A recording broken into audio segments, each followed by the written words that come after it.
Recently आम आदमी party के राज्यसभा में 7 एमपीज़ ने मिलकर बीजेपी में मर्ज कर लिया और ये घोषणा की कि हमने बीजेपी में मर्जर कर लिया। मुझे लगता है ना इन 7 एमपीज़ को मर्जर का मतलब मालूम है, ना मीडिया को मालूम है और ना भारतीय जनता पार्टी को मालूम है।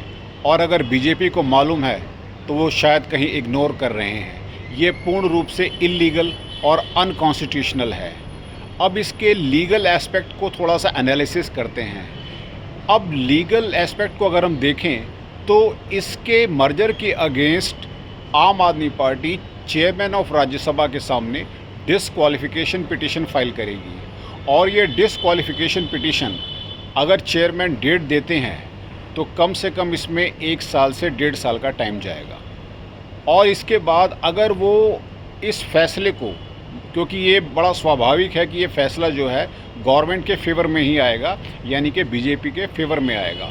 अब इस फैसले के अगेंस्ट अगर उस फैसले को आप चैलेंज करते हैं तो आप हाई कोर्ट जाएंगे, वहाँ पर उसके बाद उसकी ट्रैवलिंग सुप्रीम कोर्ट तक होगी।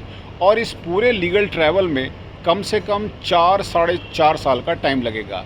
यही वो टाइम स्पैन है जिसको सेंटर या बीजेपी यूज़ करेगी। यूज़ करने का मेरा यहाँ पे सेंस ये है, मैं ऐसा अनुमान लगा रहा हूँ, मेरी एक ऐसे एक्सपेक्टेशन है कि इस 4 साढ़े 4 साल में टाइम मिल जाएगा बीजेपी को पंजाब में तोड़ फोड़ करने का, यानी कि वहाँ पे भी सरकार गिराने का मौका। हमने महाराष्ट्र में देखा, महाराष्ट्र में आपके सामने है, चुनी हुई सरकार गिरा दी गई। कहीं ना कहीं बहुत लंबे अरसे से हमारे देश में बहुत ही असंवैधानिक रूप से काम हो रहे हैं।